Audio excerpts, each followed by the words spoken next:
2학년 수학 첫 번째 시간 시작하도록 하겠습니다. 우선 선생님이 지금 화면에 보이는 책이 여러분이 같이 1학기 동안 학습할 교과서입니다. 수학 1은 1학기 때 할 거고요. 수학 2도 받으셨죠? 그거는 우리가 2학기 때 같이 학습을 하도록 할 거예요.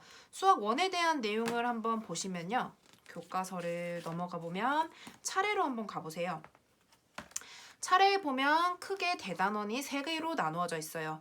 지수함수와 로그함수, 삼각함수, 수열. 다 우리가 못 보던 함수와 못 보던 용어네요.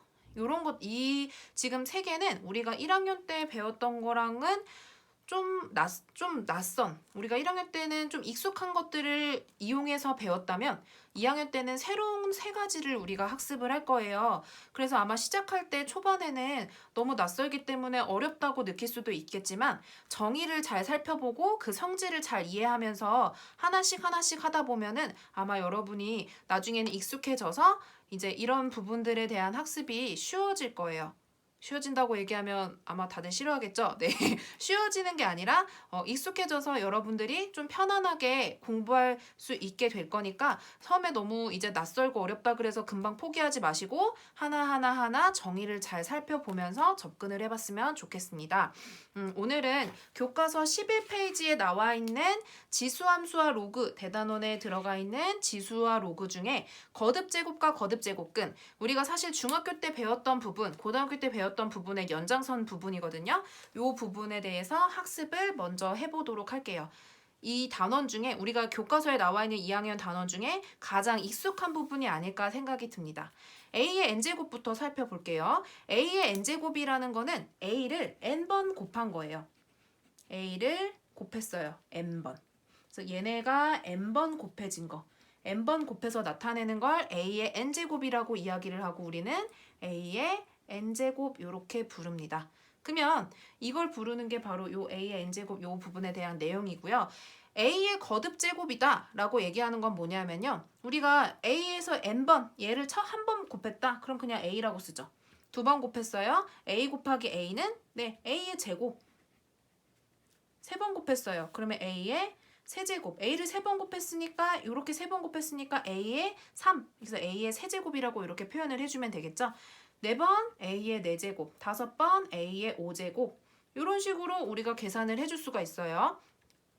이렇게 부르는 거듭제곱, A를 거듭해서 계속 곱해서 나타냈다 해서 얘네를 부르는 이름이 바로 얘네를 다 통틀어서 A의 거듭제곱 이렇게 이야기를 합니다. 이때 A를 n번 곱해서 나타냈다 A의 n제곱이라고 이야기를 할 때요. 이때 얘를 부르는 이름이 미치예요. 몇 번 곱했나 그 수를 곱한 수를 나타내는 게 미치 되고요.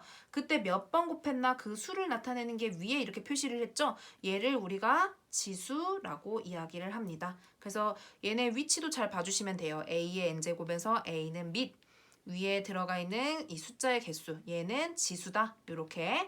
그때 우리가 요 지수를 이용해서요. 곱한 거의 형태에 따라서 이 지수가 어떠한 법칙, 규칙이 생겨요. 그래서 그 규칙에 대해서 한번 마지막으로 정리를 해보도록 할게요. 그게 바로 지수법칙 1이거든요. 그 11쪽 밑에 부분에 나와 있어요. AB가 실수이고 MN이 양의 정수일 때 A의 n제곱 곱하기 A의 m제곱은 어떻게 표현되는지를 보래요. 예를 들면 이런 거예요. A의 제곱, A의 세제곱. 얘네는 A의 제곱이라는 건 A가 2번 곱해져 있었고요. 그 다음에 아무것도 없는 건 곱하기 생략이죠. A의 세제곱이라는 건 A가 3번 곱해져 있는 거예요. 3번 곱해져 있고 2번 곱해져 있어요. 그럼 얘네를 다 곱했어요. 그럼 총 A가 5번. 그러면 곱해져 있는 요 개수를 더해서 나타냈다라고 생각을 해주면 되겠네요. 지수끼리 봤을 때. 그래서 지수법칙 첫 번째에 나와 있는 요 A의 n제곱 곱하기 A의 m제곱은 A의 두 지수의 합으로 표현된다. n 플러스 m이 된다라는 거예요. 두 번째, A의 n제곱의 m제곱이래요. 그럼 이번엔 이렇게 생각을 해볼 수 있겠죠. A의 제곱의 세제곱이다. 이렇게 우리가 보시면 얘네는 크게 이렇게 볼 수 있어요. A의 제곱을 3번 곱했다. 세제곱을 했다. 그러면 얘네는 이렇게 표현하는 거죠. A의 제곱 곱하기 A의 제곱 곱하기 A의 제곱을 3번 곱했다. 근데 이 a제곱이라는 건 a가 두 번 곱해져 있는 거잖아요. a 곱하기 a로 이루어져 있는 거, 얘도 a 곱하기 a로 이루어져 있는 거, a 곱하기 a로 이루어져 있는 것들이에요. 그럼 결국에는 요 두 개짜리가 3개 더 곱해져 있으니까 총 a의 개수로 따지면 a가 6번 곱해져 있는 거네요. 그러면 두 묶음씩 3봉지가 들어가 있는 거죠. 2개씩 3봉지가 들어가 있는 사탕의 개수 구하는 것처럼 우리가 생각을 해볼 수가 있는 거예요. 지수로 따지면 2하고 3을 곱해서 나타낸 값이 되겠네요. 그래서 a의 n제곱의 m제곱은 우리가 어떻게 표현한다? 네, a의 mn으로, 두 지수의 곱으로 n제곱의 m제곱은 mn을 곱해서 표현을 한다, 요거고요.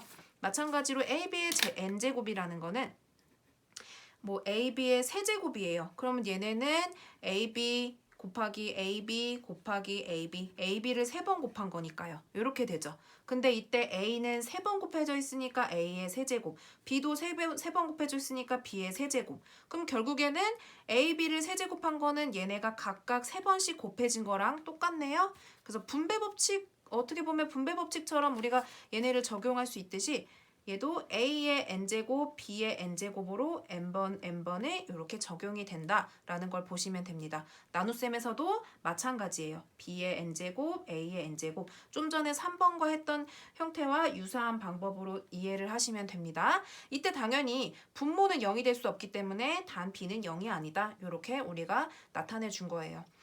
a의 m 나누기 a의 n은 우리가 중학교 때 배웠던 거 그대로 그냥 정리를 할게요. 위의 값이 더 크면 a의 m-n으로 차이값만큼 우리가 빼서 정리를 해주면 되겠죠. 그리고 같을 때는 같은 수 나누기 같은 수는 우리가 1이잖아요. 마찬가지로 이번에 분모가 더 커요. 그러면 a의 큰 수에서 작은 수, 밑에 분모가 더 살아남기 때문에 n-n 분의 1 이렇게 계산을 시켜주시면 되는 거죠. 이게 바로 지수법칙 첫 번째가 되겠습니다. 그래서 이 지수법칙 아마 중학교 때 배웠던 내용과 많이 다른 거 없이 그대로 넘어가는데요. 얘를 기준으로 다음 식을 한번 간단히 해볼게요. 문제 1번을 밑에 쭉 보시면요. ab가 0이 아닌 ab에 대해서 ab 제곱 곱하기 a의 세제곱 b의 4제곱을 계산을 하래요. 얘네는 a끼리만 먼저 보면은 a가 한 번 곱해져 있고 3번 곱해져 있어요. 그러면 a를 1 더하기 3, 네, 지수법칙에 의해서 얘네가 다 더해지고 b끼리는 b가 몇 번 있냐 하면 다 곱하기니까 b 2번, 4번, 2 플러스 4가 되겠죠. 그래서 얘는 a의 4제곱, b의 6제곱으로 표현할 수 있어요. 얘 아까 세제곱 겉에 있으면 얘네가 한 번씩 이렇게 곱해졌었죠. 그러면 괄호 안에 곱하기로 표현되기 때문에 요 2번에 대한 법칙에 의해서 a의 3, 3은 9, b, 2, 3은 6 이렇게 계산을 해주시면 됩니다. 빼기네요. 그럼 a끼리 지금 먼저 보면은 얘도 같은 문자끼리만 우리가 연산을 나눠주거나 계산할 수 있으니까 a끼리 먼저 보시면요. a의 세제곱 나누기 a의 제곱이에요. 그러면 3이 더 크네요. 3이 더 클 경우는 빼서 나타내니까 a. 그 다음에 b의 4제곱 나누기 b의 5제곱은 네, b 반대로 나오니까 b분의 1 이렇게 우리가 계산이 되겠죠? 얘네 다 계산해주면 b분의 a로 이렇게 표현할 수가 있습니다. 요 나눗셈 부분 다시 한번 살펴볼게요. 얘네를 우리가 규칙적으로 뭐 이렇게 이런 법칙에 의해서 계산을 한다라고 얘기를 했지만 얘네는 a 세제곱 b의 4제곱에 나누기는 우리가 곱하기로 해서 역수로 바꿔줄 수 있었죠. a제곱 b의 5제곱 분의 1로 이렇게. 그럼 요거는 a제곱 b의 5제곱 분의 a 세제곱 b의 4제곱이에요. 그러면 분모는 2개 곱해져 있고 분자는 3개 곱해져 있으니까 여기 2개, a 2개와 여기 a 2개 사라지면 위에 a가 하나 남겠죠. 그 다음에 b는 위에 4개랑 밑에 5개니까 밑에 5개 중에 4개랑 하나로 쪼개놓고 보면은 얘네가 약분이 돼요. 그럼 밑에 하나 남으니까 b. 그래서 b분의 a가 된다라고도 우리가 이야기를 해볼 수가 있겠죠.